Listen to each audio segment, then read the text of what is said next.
research found out that we need over 70,000 packhouses, but right now in India, recognized packhouse is only 200. In the southern Tamil Nadu region, ours is the first and only for mangoes.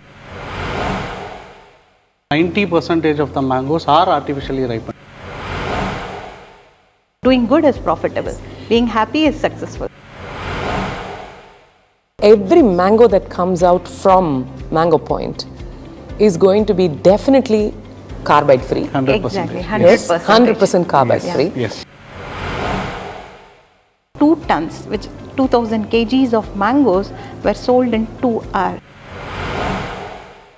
Prasanna was the one who drove the truck because we didn't get any driver. Some things would be great, but they are not. We could be better, but we are not. Case in point, India is the world's largest producer of mangoes. And yet, when it comes to the mango trade, we own hardly 3% of it. Problem? Lack of proper infrastructure. The entire world would love to eat Indian mangoes, but they are not sure if it has been chemically treated and therefore carcinogenic. Problem? Inability to meet international standards. 2 problems, 1 solution, a great startup. Meet MangoPoint.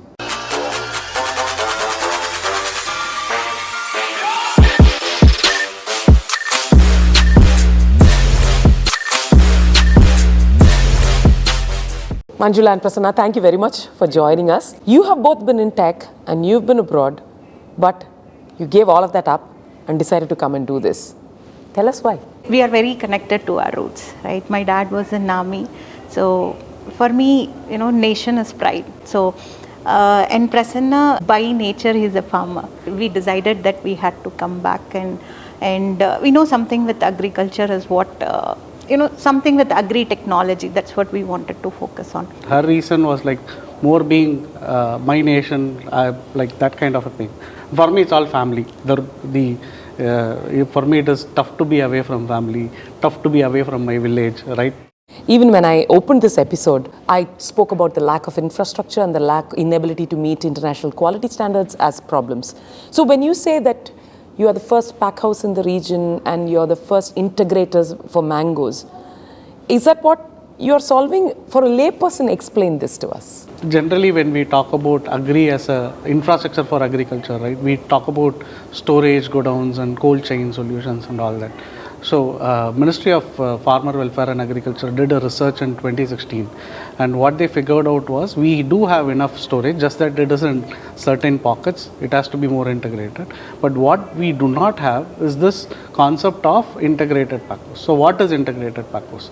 So, generally any region where there is a cluster of a particular product, right, like mango or for grapes, right? So you need to have a farm infrastructure that will first take the initial harvest immediately within the 24 hours and then do what we call as post-harvest treatment. So mango is one kind of fruit, and grape needs it, so tomato needs it, apple needs it. So in the established world, apple has packhouses in every growing region. So if you go back to Western countries, right, every major apple growing location or geography will have this concept of integrated packhouse. But this brings in the initial harvest. In fact, they will even coordinate the harvest, and then they will make sure that the produce that you get, you wash it, because if you go to IAHR and talk to the scientist over there, right, they'll say that the best thing is to wash your fruits and vegetables immediately after harvest, because that will take off 90% of the chemical residues in it. So this is the international standards, right? But we really don't do that. Usually it is taken in more unorganized way. So when we need this packhouse in every single cluster across India. That's when the research found out that we need over 70,000 packhouses. But right now in India, recognized packhouse is only 200. In the southern Tamil Nadu region, ours is the first and only for mangoes. The more surprising fact as we got into research and finding that was, this is one of the biggest clusters in the entire world. When my father-in-law told me this story, I think 2013 or 2014, where farmers had to throw away the mangoes because it wasn't even going like even for 5 rupees or 10 rupees, it wouldn't even cover the transportation cost. And the thing is, considering we are the world's largest producer of mangoes, it is pathetic that we don't have the processes in place to reach it. Exactly. And what is more shocking is 90% of the mangoes are artificially ripened. Yes. There is a concept of there are certain fruits which has to ripen after harvest, like tomato is also a fruit, by the way, and so is mango, right? Papaya. So these kind of fruits have to be ripened after harvest, because you cannot have a consistent ripening in the tree itself. We knew as a trader that there are practices which are not really healthy, specifically what we call as calcium carbide, right? So this is a trader secret, okay?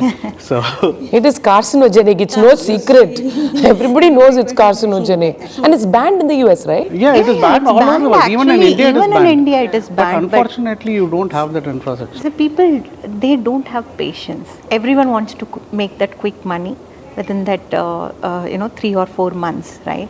So you harvest it, you don't do anything, just harvest it, put it in that calcium carbide and everything, and by morning you will get that bright yellow. So we need to have mango to prevent cancer, to prevent many digestion issues, and here you eat them, you get cancer. For me, anything that we do, it should be so close to heart, something you have to do good. Doing good is profitable, being happy is successful. Actually, yes. And also, if you look at it, everybody has become more conscious of their health. Yes. Right? It's not like 15 years ago, you tell me calcium carbide, I'll say, what? I'm a layperson and I know calcium carbide is carcinogenic. Correct. How come? Because of the internet. We've got all this. Now, post-COVID, we are even more careful.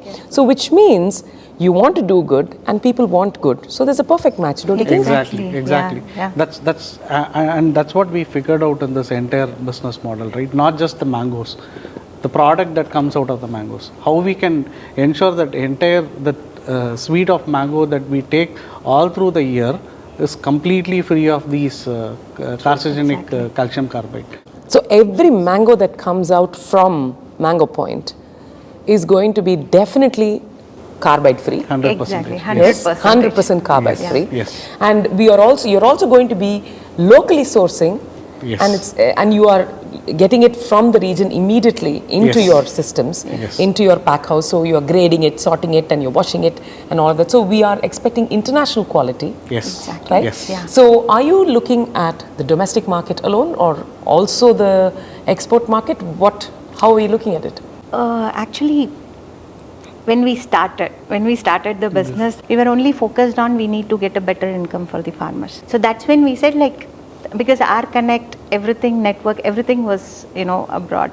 So we said we are going to, have this export channel. So that's when COVID stuck. We did few consignments. We did send it to abroad, and that's when we had a nation lockdown, and we had like 2 tons of mangoes lying there, which was ripened, and we didn't know what to do. And that's when this MangoPoint brand was born. So there's a good we took these 2 tons to the apartment communities. We created that awareness, and I was so surprised. Of course, we had to take that bit of effort. As you said, calcium carbide, not many people could connect. So there is something called chemical-free, 100% naturally ripened. By the way, that is what is the USP of MangoPoint, and just like the mangoes from your backyard, right? So we were surprised that 2 tons, which 2000 kgs of mangoes were sold in 2 hours. It was 8 Brilliant. p.m. 8 p.m. when we took the truck to OMR, some of the high-rise apartments, called up few friends, and by 11 we were back. I still remember Prasanna was the one who drove the truck, Yeah. because we didn't get any driver. So he has driven U-Haul trucks in US. He had this experience of driving those trucks. You never know what experience is coming to help you when, right? Seriously, yeah, it was little scary, but yeah, we managed no traffic.